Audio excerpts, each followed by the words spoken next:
Coba lihat ujungnya 226. Kalau engkau kembali kepada istrimu, maka Allah Maha Pengampun dan Penyayang.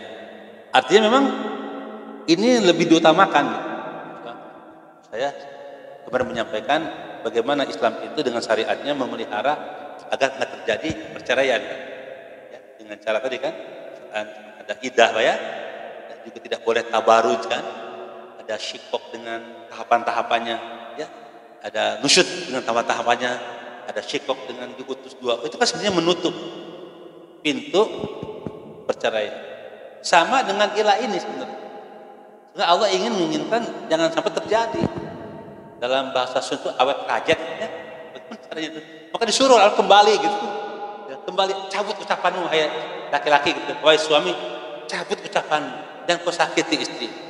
Jangan engkau hinakan istri. Jangan kau rendahkan istri. Cabut ya ucapanmu dan kembalilah kepada istrimu seperti norma biasa. Makanya di ujungnya apa?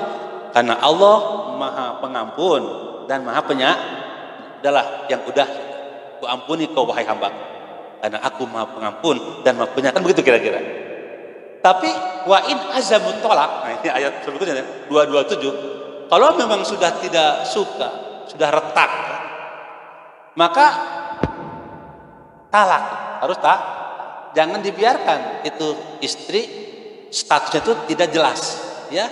Maka hanya dua pilihan. Kalau sudah 4 bulan, maka talaklah istri, ya.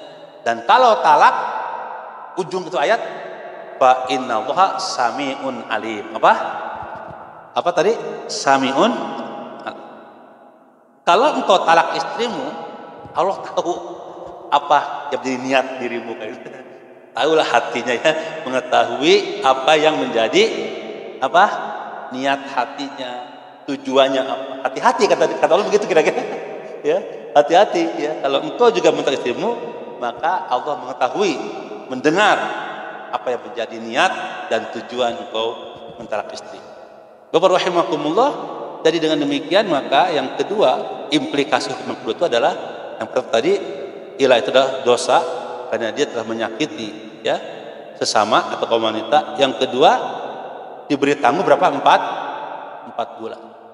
Bagi yang mengilah istrinya, tangguh 4 bulan. Kalau dia kembali, maka tidak apa-apa, atau dia ceraikan 4 bulan.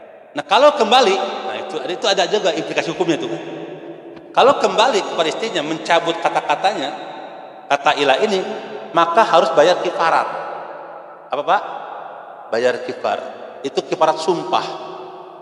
Jadi Bapak Ibu rahimakumullah, dalam ayat sebelumnya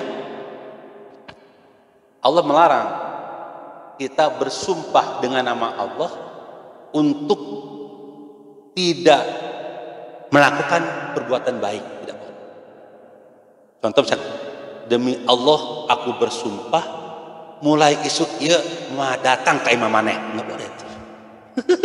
Jadi bersumpah mutusin satu rahmi, nggak boleh itu. Demi Allah aku bersumpah mulai minggu ya mual ngaji deui, nah, nggak boleh. Ngaji deui ustaz sorangan ini. Kamu kabeh sumpah kabeh, nah itu nggak boleh itu. Kita bersumpah dengan nama Allah untuk tidak berbuat baik. Nanti lihat surah sebelumnya, ya.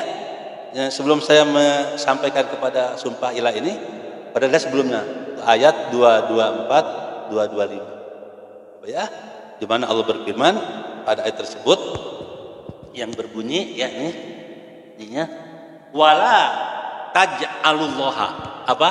Wala taj'alullaha urdotan li aimanikum.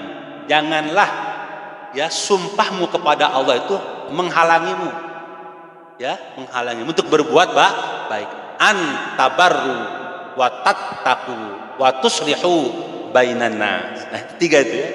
Jangan karena sumpahmu karena Allah tadi, demi Allah aku bersumpah, menghalangimu untuk antabaru berbuat baik. Wa antattaqu wa tattaqu, untuk takwa kepada Allah, wa tuslihu bainan nas, dan untuk mendamaikan sesama manusia. Jangan ada orang berselisih karena nggak mau mendamaikan, dia bersumpah demi Allah mau ngadamaikan deui kana jelema. Itu nggak boleh. Ya, demi Allah saya bersumpah tidak akan lagi ya memberi infak sodakoh ya kemana misalkan ke masjid, itu nggak boleh tuh. Jangan sampai ya sumpah kita menghalangi untuk berbuat ini nggak boleh. Jadi intinya bahwa sekalian kita tidak boleh bersumpah untuk tidak berbuat itu ya, tidak boleh bersumpah untuk tidak berbuat baik. Nah, makanya itu ya, secara umum nih. Jadi secara umum dilarang seorang mukmin bersumpah untuk tidak berbuat baik, dilarang. Contoh itu, demi Allah aku bersumpah mulai malam ini nggak akan sholat tahajud. Nah itu, wallahi la usolli at-tahajud mundu hadzal lail, gitu kan? Wallah demi Allah la usolli, tidak akan sholat lagi at-tahajud mundu hadzal lail. Ya, mulai malam ini gitu. Nggak boleh itu kan? Atau demi Allah aku bersumpah wallah ana la ahdur ila bait mundu hadzal. Ya, demi Allah aku bersumpah mulai hari ini tidak akan hadir ya ke rumahmu gitu. Nah, tidak boleh, itu tidak akan bersilaturahim ke rumah. Nah, ini tidak boleh. Ya.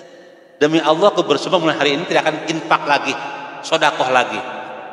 Nah, itu sampaikan dalam surah Al-Baqarah ayat berapa tadi? 224-nya. Wala taj'alullaha urdatan li aymanikum an tabarru wa tattaqu wa tuslihu bainan nas, ya. Wallahu sami'un alim, dan Allah Maha mendengar lagi Maha mengetahui. Tapi bagaimana kalau sumpah itu tidak ada niat, hanya main-main? Karena kalau orang Arab saya pernah mendengar, sering mendengar lah ketika belajar di sana setahun ya, belajar di Libya tuh. Selalu menggunakan kata wallah, wallah anta rajulun zaki, wallah anta, itu selalu itu. Demi Allah, atau Allah anta jamil, anta zaki, kan dia, demi Allah engkau adalah orang yang apa cerdas kan, itu kan sumpah juga kan. Nah itu tidak dimaksudkan untuk bersumpah. Atau mungkin kalau sekarang ini banyak remaja-remaja ya kalau ngomong tuh sumpah juga tuh, sumpah deh aku gitu ya. Walaupun gak dengan nama Allah ya, sebut sumpahnya doang ya, sumpah deh aku lihat kamu gitu. Gitu. Nah, itu kan itu di mana gitu kan, itu sering tuh mendengar tuh anak-anak itu ya selalu menggunakan kata sumpah walaupun tidak menggunakan kata Allah ya Allah atau bila atau. Jadi Bapak-bapak rahimakumullah, ada sumpah yang memang tidak ya dikenakan tadi apa, tidak ada implikasi hukum berdosa atau tidak ada kifarat. Itu sumpah yang tidak diniatkan untuk bersumpah. Itu ayat selanjutnya Al-Baqarah 225-nya. Allah berfirman di situ, la yu'akhidukumullah billagwi fi aimanikum. Jadi Allah tidak akan menghitung ya sebagai sumpah gitu ya. Ya, yang sumpahnya itu hanya untuk main. Tidak ada sumpah untuk ya sumpah beneran ya, hanya di mulut saja kira-kira kan. Walakin yu'akhidukum bima kasabat qulubukum. Tapi Allah mengambil sumpah itu sebagai sumpah yang sungguhnya ya, ketika sumpah itu ada diniatkan dalam hatimu untuk bersumpah. Makanya wallahu ghafurun halim, dan Allah Maha Pengampun lagi Maha Penyantun ya, Maha Lembut. Bapak rahimakumullah, maka kalau kita bersumpah dengan nama Allah tadi ya, dengan tidak ada niat dalam hati bersumpah, maka tidak ada implikasi hukum apa-apa. Tapi kalau kita bersumpah dengan nama Allah, dengan niat, dengan hati ya, maka itu ada dampak hukumnya gitu. Apa dampak hukumnya? Bayar kita. Jadi kalau kita mencabut sumpah itu, nah, kalau tadi sumpah pada istri kan ilah namanya kan, khusus istilahnya ilah. Kalau kita mencabut sumpah itu maka bayar kifarat. Nggak serta merta. Apa kifarat sumpah itu? Itu ada pada surah Al-Maidah ayat 89. Al-Maidah ayat berapa Pak? 89. Jadi kifarat sumpah itu ada pada Al-Maidah 89. Apa itu? Yang pertama, memberi makan orang miskin 10 orang. Ya. Memberi apa? Makan. Tut'imu asyarata masakin ya min awsati ma tut'imuna ahliku, begitu bunyinya ya. Jadi engkau hendaklah memberi makan ya orang miskin 10 orang apa yang dimakan oleh keluargamu. Gitu kira. Jadi yang terbaik ya. Itu jadi kalau ada seorang suami ya kembali kepada istrinya, mencabut sumpah ilah tadi ya. Istriku, mohon maaf ya, tadi aku emosi, aku bersumpah nggak akan mencampurimu, tapi ini hujan besar ya. Kedinginan aku ya, gimana ya gitu, tiris gitu, nah, gimana aja urusannya ya, padahal aku udah sumpah dari kada gitu kan. Kata Allah ya, fa'in fa'u, kalau kamu kembali, berarti kembali itu mencabut lagi tuh sumpah tadi dan bersikap seperti biasa, maka Allah pengampun, tidak apa. Tapi nggak selesai di situ urusannya gitu, membayar kifarat. Jadi kalau dia mencabut sumpahnya, bayar kifarat itu. Kifaratnya itu ada pada surah Al-Maidah ayat 89. Dan ini kifarat bukan hanya untuk ilah saja gitu, untuk ilah saja, tapi semua sumpah yang dilakukan seseorang atas nama Allah dengan niat memang bersumpah ya, bukannya untuk apa tadi main-main ya, untuk hanya lisan saja ya, hanya apa pembicaraan biasa gitu kan, seperti tadi kan, Allah, demi Allah kau cantik banget, kau cakep banget, demi Allah rumahmu baru bagus gitu kan. Ini kan sumpahnya sumpah pembicaraan aja ya. Tapi ini sumpah yang untuk tadi, untuk tidak berbuat baik. Tidak berbuat baik. Maka itu Bapak sekalian memiliki dampak apa tadi? Dampak kifarat. Apa kifaratnya? Tadi memberi makan 10 orang miskin makanan yang kita berikan pada keluarga. Itu harus sama gitu, apa yang kita makan lah gitu ya. Jadi namun kurang 10 makanan jeung deungeuna ya, berapa kita makan sehari ya. Misalkan kalau makan sehari 50.000 ya 50.000 saurang kali 10 50.000 gitu kan ya. Tergantung makannya di mana gitu. Kalau makan ya macam-macam ya, karena kan makannya sama, tapi tempat bisa beda ya. Beda harga gitu kan. Kopi 2.000 bisa, tapi ada juga kopi yang harganya 70.000 ya. Ya 12.000 juga ya kopi. Tergantung di mana ya minum kopinya gitu. Jadi Bapak sekalian, kita kasih makan fakir miskin. Ya, akibat tadi apa tadi sumpah itu yang ditarik kembali ya dengan memberi makan 10 fakir miskin. Atau kalau tidak bisa memberi makan, memberi pakaian 10 fakir miskin. Wakis watuhu apa? Memberi pakaian 10 fakir miskin.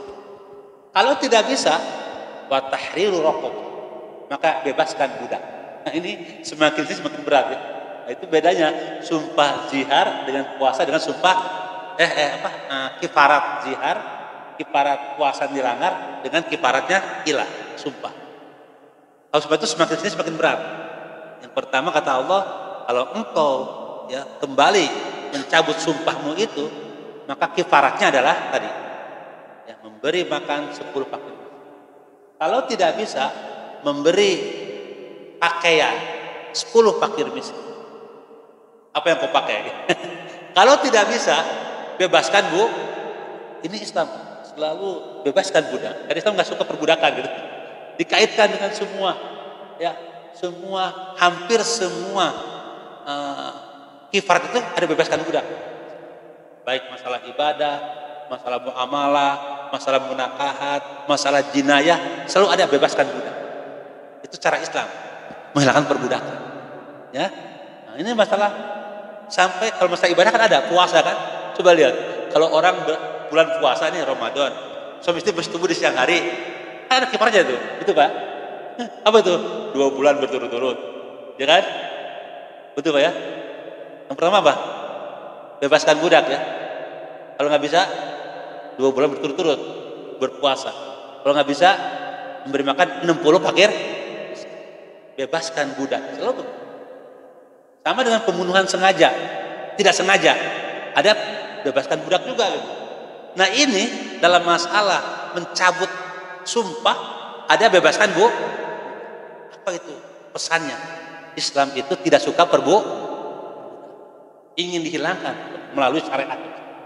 Maka bagi orang yang mencabut sumpahnya itu maka 3 opsi diberikan oleh Allah. Pertama, kifarat itu adalah memberi makan fakir miskin 10 orang. Kalau tidak memberi pakaian fakir miskin 10 orang. Kalau tidak membebaskan. Kalau tidak ketiganya, meredaan teboga duit.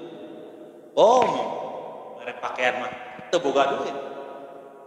Budak namanya udah nggak ada perbudak. Bagaimana nih? Allah sampaikan kalau tidak bisa ketiga opsi tadi, maka berpuasa 3 hari. Apa? Berpuasa 3 hari, ya. Jadi Bapak sekalian, itu kifaratnya sumpah.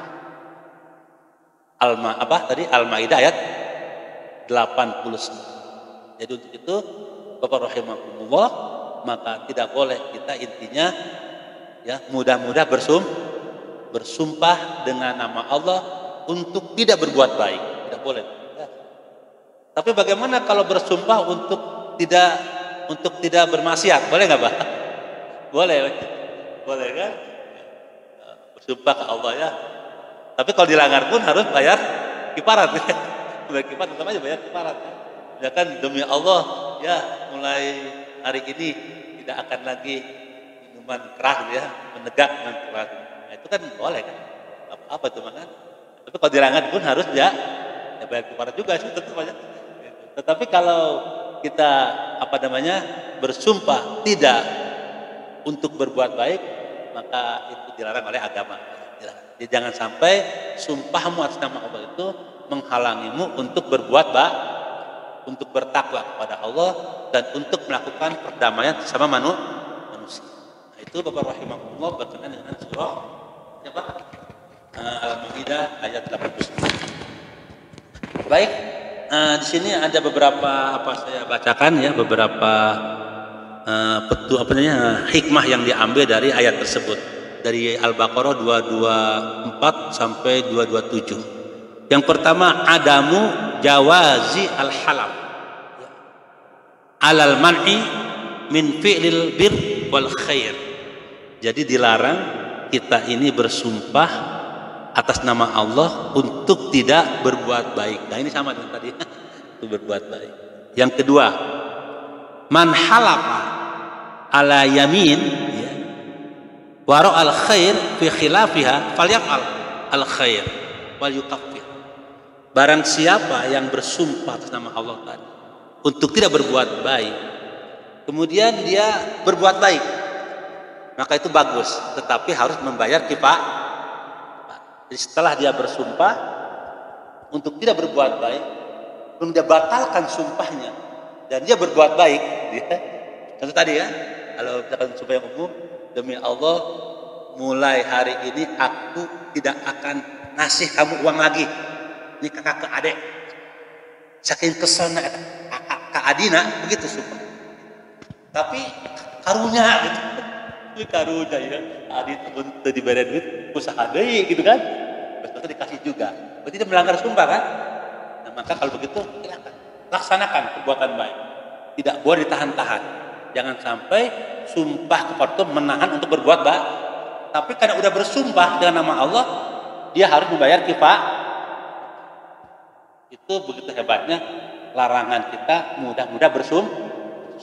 Jadi kalau kita menyadari kembali kita bayar, sama dengan ketika kita sumpah pada istri tadi kan, yang ketika pada istri tidak menyetubuhi, tiba-tiba kita tarik ucapan kita, maka kita bayar kifarat. Ya, apa kifaratnya tadi? Surah Al-Maidah ayat 89. Itu apa? Pertama, memberi makan 10 fakir miskin. Kalau tidak bisa memberi pakaian 10 fakir miskin. Kalau tidak bisa membebaskan budak. Kalau 3 opsi ini tidak bisa, maka berpuasa 3 hari berturut-turut ya, 3 hari. Itu ketentuan tentang kifarat sumpah. Apa? Kifarat sumpah. Sumpah yang dilanggar ada kifaratnya, kita aja kira-kira ya, apa? Sumpah yang dilanggar ada kifaratnya, ada pada surah Al-Maidah berapa? 89. Nah, Bapak rahimahullah, al-ila minaz zauja ya, bi qasdil israr yatanafa ma'a wujubil muasyarah bil ma'ruf. Jadi memang ya sesungguhnya sumpah kepada istri itu dengan tadi ya untuk tidak ya, berbuat baik kepadanya untuk tubuhnya itu bertentangan sebenarnya kan, bertentangan atau meniadakan hubungan baik antar keluarga. Itu memiliki implikasi terhadap keburukan keluarga. Maka tidak boleh seorang itu bersumpah ya, dengan sumpah ilah. Dan yang terakhir ya, idlam yarji az-zawj ala yaminihi dalam konteks ilah. Kalau seorang suami tidak menarik sumpahnya, bagaimana nih? Dikasih waktu 4 bulan oleh Allah. Apakah dia kembali menarik sumpah atau tetap diteruskan sumpahnya itu kan? Tidak ada ditarik. Ini sudah 4 bulan, hampir 4 bulan ya. Isukan pas 4 bulan. Tapi kok suami adem-adem aja ya dengan sumpahnya itu. Ini tentuannya. Jadi idlam yarji az-zawj an yaminihi fi muddati arba'ati syuhurin. Kalau seorang suami tidak menarik sumpahnya dalam kurun waktu 4 bulan, tutliku alaihi zaujatuh, maka hendaklah istrinya itu diceraikan. Jadi hanya ada 2 pilihan. Kau tarik sumpahmu wahai hambaku, atau kau talak istrimu. Jangan kau biarkan istri digantung tanpa status, itu kira-kira. Itu kira-kira begitu pesan ya, pesannya dari Islam. Artinya memproteksi hak kaum wanita. Jangan sampai statusnya digantung, dibiarkan tanpa ada kejelasan.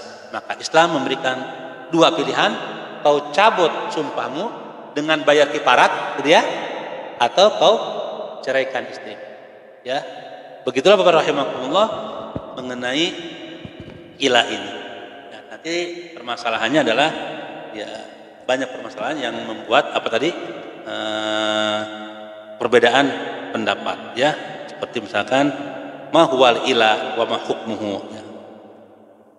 Contoh misalkan di sini ada qala Ibnu Abbas kanal ilahul jahiliyah asana wa sanatan wa aksar min zalika ya yuksiduna bidzalika idza'il mar'ah inda isaah indal musaah wa waqad Allah lakum arba'at asyhur paman ali bi aqali bin dzalika falaisa bi ilahi. Jadi bagaimana nih kalau misalkan ada orang bersumpah nama Allah tapi ya tidak sampai 4 bulan, apakah itu juga termasuk ilah kan? Atau misalkan tidak bersumpah, tetapi dia membiarkan istrinya tidak disetubuhi, apa itu ilah? Ya, itu kan juga permasalahannya. Jadi ada suami yang membiarkan udah disia-siakan aja, itu juga sampai bahkan 4 bulan atau lebih barangkali ya, apa itu juga ilah maksudnya.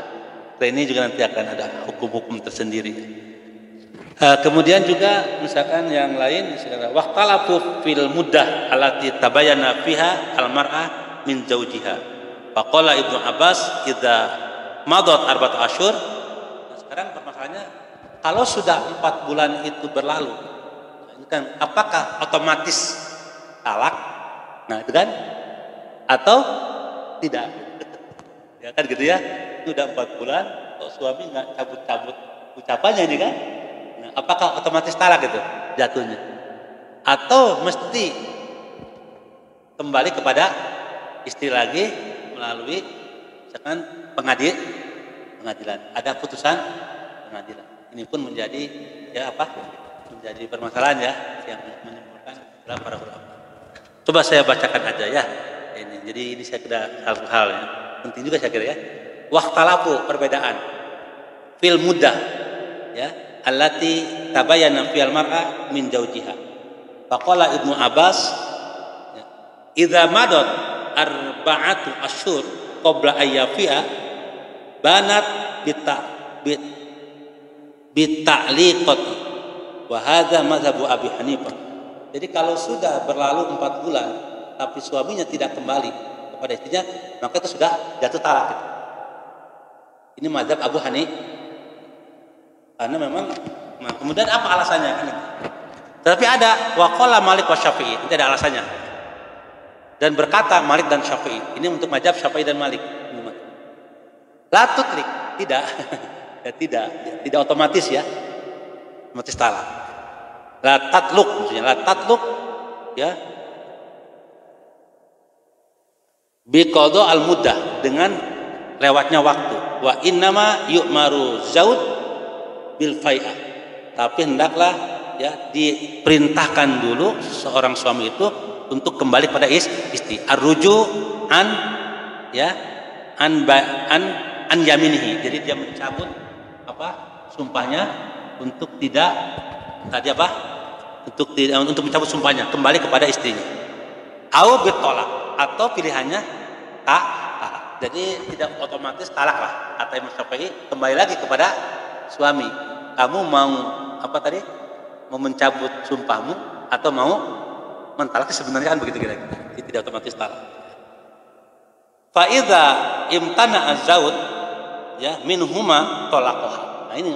Jadi kalau seorang suami tidak mencabut sumpahnya, maka berlaku tak ya. Tapi al-hakim tolak al-hakim, jadi yang memberikan, yang menguatkan suatu hakim. Jadi hakim itu ya, dalam peradilan agama itu otomatis menguatkan ya, memberikan apa ketetapan hukum tentang status istri dengan putusan apa tadi. Jadi tolak al-hakim alaihi. Jadi begitu Mas sekalian. Jadi kalau menurut Imam Abu Hanifah itu otomatis, kalau sudah nggak kembali otomatis tak. Kalau Imam Syafi'i dan Imam Maliki ya itu dikembalikan kepada suami. Ini mau mencabut sumpahnya atau mau menetapkan putusan untuk mentah. Jadi ada putusan hakim yang menguatkan terhadap. Karena begini Pak, kalau itu otomatis talak, implikasinya kan berarti mulai saat itu sudah berlaku masa iddah kan buat wanita kan. Tapi kalau ada kembali ke pengadilan dulu putusan hakim, ini nanti ada ketetapan dari hakim untuk mentalak ya, mentalak bagi istri tadi. Jadi ini kemudian ada apa alasannya? Apa alasan Imam Hanafi ya bahwa ketika seorang suami tidak mencabut sumpahnya itu otomatis talak? Apa alasannya? Hujjatu Abu Hanifah anna Allah Ta'ala haddada al-mudah lil fai biarbati asyhur. Jadi Allah menetapkan ya, masa kembalinya suami kepada istrinya untuk mencabut sumpah tadi 4 bulan. Fa idza lam yarji, maka kalau suami belum kembali dalam waktu 4 bulan itu ya, an yaminihi fi hadzal mudah, tidak mencabut tadi sumpahnya 4 bulan ini ya, maka anahu aroda tolak, maka seakan-akan itu suami itu menginginkan tak, kan begitu Pak ya. Sudah dijelaskan oleh Allah kan, kalau misalkan 4 bulan mencabut, kalau suami itu tidak mencabut maka dia memang inginnya tak. Kemudian wa azam alaihi, dan dia memang berazam untuk mentalaknya. Wal azima fil haqiqah, dan azimah tekad itu adalah sesungguhnya innama hiya aqdul qalbi ala syai', tekad hati atas sesuatu. Jadi keinginan hati, maksud hati, niat hati atas sesuatu. Jadi kalau ada suami tidak mencabut sumpahnya tadi, maka otomatis talak, kata Imam Hanafi. Kenapa? Karena sesungguhnya ketentuan 4 bulan itu untuk menentukan apakah dia kembali atau tidak. Kalau dia tidak kembali, maka berarti suami memang ada azam, ada niat hatinya untuk mentak, maka udah talaknya. Begitu kira-kira Abu Hanifah mengatakan. Ya. Kemudian hujatul jumhur. Nah, sekarang pendapat tadi apa tadi? Imam Asy-Syafi'i dan jumhur ulama.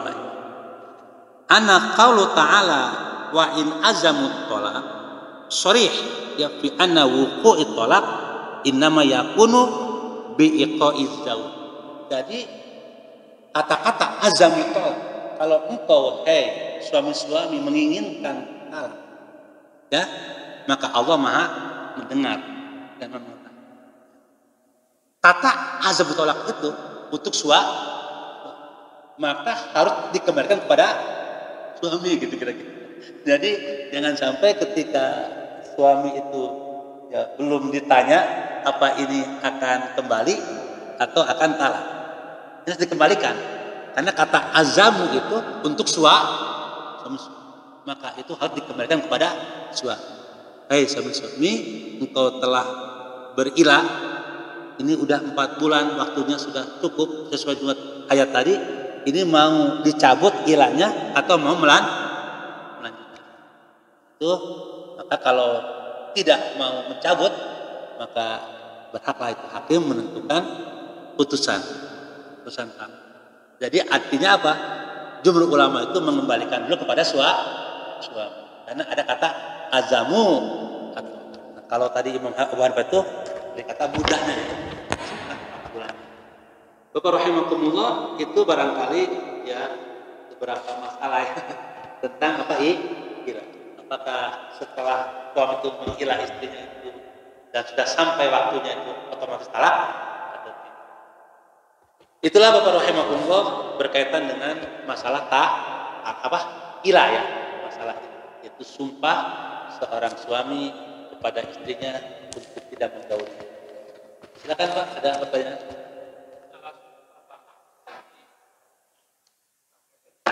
Gimana Pak? Ya.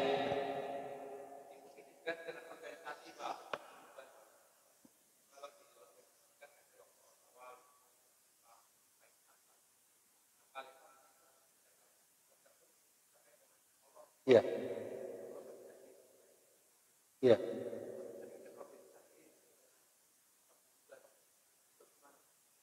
Iya, betul. Makanya tadi, kalau kita bersumpah, itu kan di dalam Islam dilarang ya. Bersumpah untuk tidak berbuat baik. Kalau misalkan bersumpah dilanggar, maka itu juga akan memberikan dampak tadi apa? Kiparat, hukum itu kiparat. Nah, kalau misalkan ada orang bersumpah dilanggar, apa dengan Al-Quran lagi ya? Demi Allah aku bersumpah akan menjalankan kewajiban itu terhadap bla bla bla bla kan begitu. Nah itu sesungguhnya ya harus ditunaikan. Itu adalah janji yang harus ditunaikan. Dalam surah Al-Mu'minun ayat apa? Ayat 9-nya. Walladzina hum bi amanatihim wa ahdihim, orang-orang yang menunaikan amanah dan menunaikan janji. Artinya kalau janji harus ditunaikan, maka dia berdoa. Bahkan termasuk orang munafik ya. Idza wa'ada akhlafa. Nah, bagaimana implikasi hukumnya kan? Kalau orang sudah berjanji dilanggar, maka bayar kiparat. Bayar kiparat. Tadi kiparatnya kan dia berpuasa 3 hari berjanji ya. Tapi kalau misalkan janji lagi dilanggar lagi, itu aja berdosa. Maka dari itu sekalian, ya intinya kita tidak boleh banyak berjanji. Sesuatu yang tidak bisa kita lakukan, jangan berjanji. Janji kita aja intinya. Nah, kalau kita dengan nama Allah berjanjinya, kalau itu dilanggar itu berdosa. Dosanya kepada Allah dan bersama manusia. Apalagi bicara masalah organisasi ya, yang menyangkut orang banyak kan. Ini nanti obatnya harus ada orang banyak itu. Ya gitu kan. Nanti kalau dalam konteks hukum sumpahnya itu, tadi itu membayar kiparat. Kalau dia itu sudah bayar kiparat, itu sudah bertobat. Itu kenapa? Kalau dia sudah bayar kiparat, dia tidak akan melanggar janji. Jadi kalau itu tadi, dan suami mencabut ucapannya kan, dia menyadari kan, itu tidak benar, itu tidak baik, mencabut ucapan ini. Tapi nggak selesai sampai di situ. Ada sanksi tadi kiparat tadi. Sama dengan seseorang yang disumpah dengan Allah, dengan organisasi, dan dia sudah berbuat baik, membuat baik organisasi, membuat baik perbuatannya, tiba-tiba dia melanggar kan sumpah itu, ya. Maka bentuk taubat dia kembali ke sumpahnya, ya kan, dengan yang benar. Kalau tidak, maka dia tetap berdosa terus. Nah, bagaimana cara untuk supaya dia itu baik itikat baik semuanya, maka dia bayar kita sebagai bentuk untuk mensucikan, sebenarnya bentuk membersihkan atas dosa-dosanya gitu. Ya, dosa ya disucikan dengan kiparat itu. Baik. Makanya itu dia harus kasih makan, dia harus kasih pakaian, bebaskan budak sampai dia apa? dia harus berpuasa 3 hari.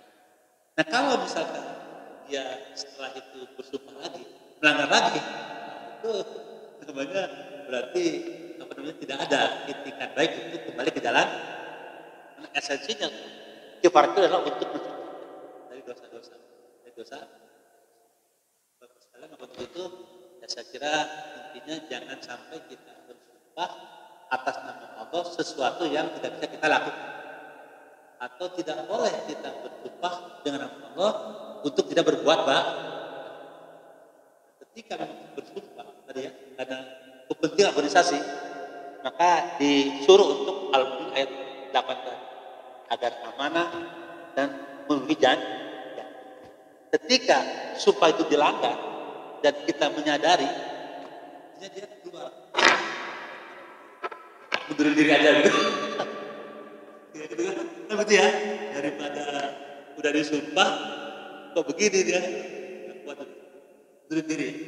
Nah, kalau udah dilanggar, mundurin diri dalam konteks hablum minallah tadi kan, hablum minannasnya, dan dia bayar kipa sebagai bentuk taubat, kesadaran dia ya pada Allah bahwa memang ini adalah sebuah kesalahan ya, dulu super nama Allah untuk seperti ini kok aku langgar, dan itu maka dia bentuk tanggung jawabannya kepada sesama ya, dia mengundurkan diri kan di organisasi. Ketua ya, ketua organisasi lah ya, supaya itu ingin buat sejahtera anggota. Tiba-tiba dia sejahtera diri sendiri, anggotanya nggak sejahtera gitu kan, dia melanggar sumpahnya ya. Maka yang baik dia mundur, serahkan kepada yang bisa, dan setelah itu dia bayar kipa. Nah, itu udah selesai tuh. Itu ya. Baik, cukup Bapak. Ada lagi? Waalaikumsalam. Itu barangkali kita silakan nanti dibuka kembali surah Al-Baqarah itu ya. 224, 225, 226, 227. Kalau 224 dan 227 itu sumpah secara umum. Kalau 226, 227 sumpah suami kepada istri khusus. Semoga kita tidak termasuk orang yang tinggal insya Allah. Saya kira tidak ada ya. Ini adalah sebuah respon syariat terhadap fenomena yang boleh menjadi bentuk agama yang betul mengangkat harkat martabat manusia, terutama kaum wanita. Tidak ada yang dizalimi, tidak ada yang dianiaya, hubungan menjadi baik. Itu inti dan juga menjadi indah dan selamat dunia akhirat. Suami istri suka bersama-sama. Jangan sampai pergi. Al-Fatihah. Alhamdulillah. Alhamdulillah.